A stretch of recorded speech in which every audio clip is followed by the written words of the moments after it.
This is what everything has been looking like inside of server 32 Blood Moon Alliance versus DNH. It's been crazy. We're going to get into all of this in just a moment, but first let me give you an update on the game, where my progress is, and what's been going on inside of the war. What's going on, guys? Thanks for coming through the channel today. As you can see, I've been getting scouted. Little old me. Why does anyone fear me and my account, which, by the way, has just hit 5 million power. Yes, we finally hit 5 million power.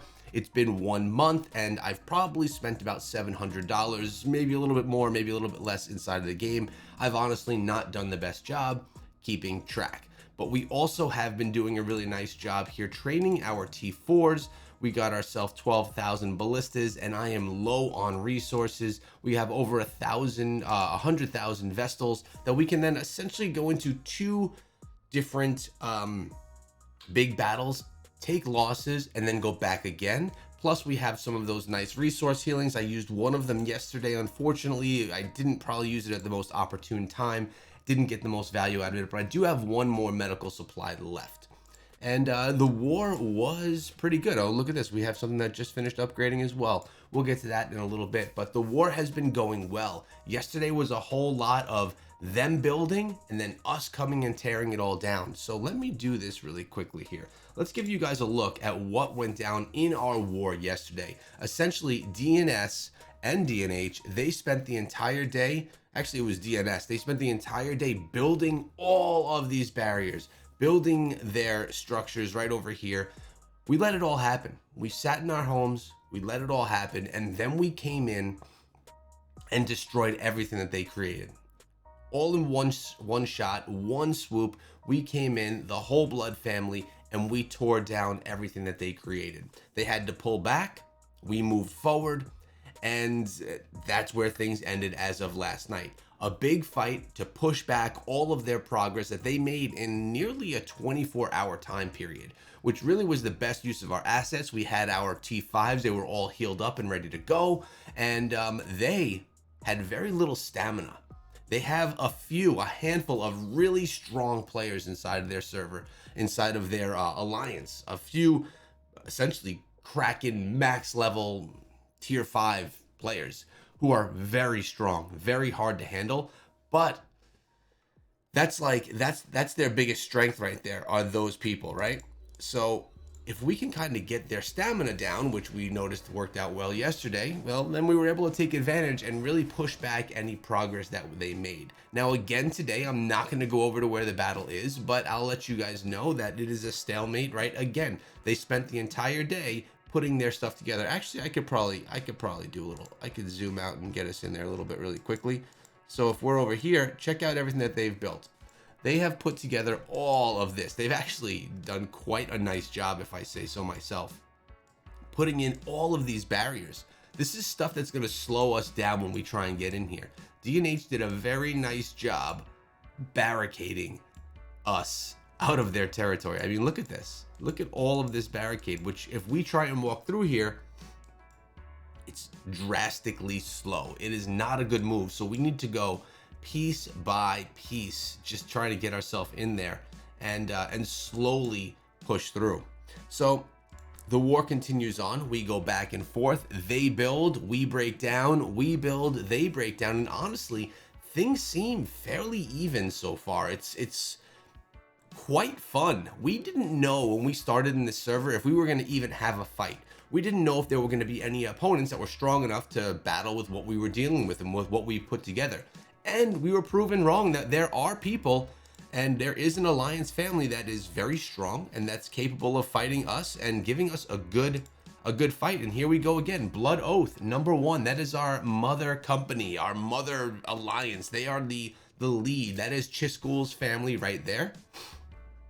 In 3 is Blood Moon, which is us. We have about half the power. They have 2.7 billion power. We have 1.2 billion. Then look at this. DNH is in #4 and DNS is in #2. So we have the 1 and 3, they have the 2 and 4, and then we have the #5 spot with Blood Oath 2. So really, really tight stuff. And honestly, the battles are very even. A lot of it has to come down to the tactics being used by our leaders and the people planning out the wars. And I'll be honest, they're going well on both sides.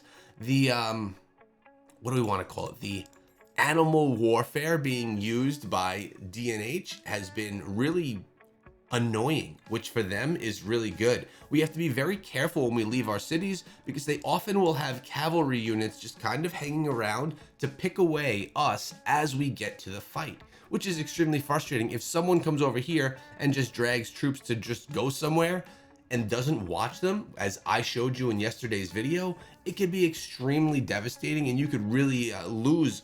I lost 80,000 troops in 6 or 7 seconds because I wasn't paying attention to my march. I was paying attention to the fight. That was frustrating for sure. Now, another thing that they were doing that was pretty good, you look for runes, right? So you try and find some runes that are laying around. There's no runes over here. It's actually quite a hunt to find these runes. So every once in a while I'd find runes. I think I came out this way yesterday. And as I'm going to get runes, I was getting picked off, and a lot of times I wasn't able to get there. I wasn't able to get that, you know, that healing rune or that attack rune or that defense rune, that 7% defense, because I was being picked off. Now, what I do when I go for these runes is I'll come in with a march like this. I'll go right here. I'll bring Atheist, and I will bring one troop, one flying troop. That way, if I do get intercepted, I only have T3s for my Celestials. I'll bring one tier 3. Actually, I have a couple of hundred T4s, but I'll bring one tier 3. So if it gets picked off along the way, it's not a big deal. It's not like I get stuck or I lose a bunch of troops. It's just that I don't get the Mana Stone. And that's okay. I just got to make another effort or go in another direction. So that's the tip that I could say that I've been using so that I don't lose troops. Because when there's T5 cavalries out there and I'm going around with a tier 3 Celestial March, there is no chance in heck that I have any opportunity to take them down if there's an encounter. So I bring one. It's quick, it gets there directly, and if I get hit, it doesn't matter. It is literally one troop and I lose no power. But it's really nice that we hit 5 million power. It's halfway through season 1. I think we're about 1 month in right now. 5 million power is, in my opinion, pretty good. In other servers that were not such whale servers as this one, 5 million power would be pretty darn cool. But do you want to see what power looks like inside of this server? Well, when people whale out like it's happening here, personal power, look at this. DNS, 87 million power. DNH, 84 million. DNS, so this is what I'm talking about here. DNS and DNH, they have some very heavy people, heavy players that have a lot of power. And look at this, BDO is in 4th at 68 million. So literally almost 20 million power behind DNS. Pretty big difference right there.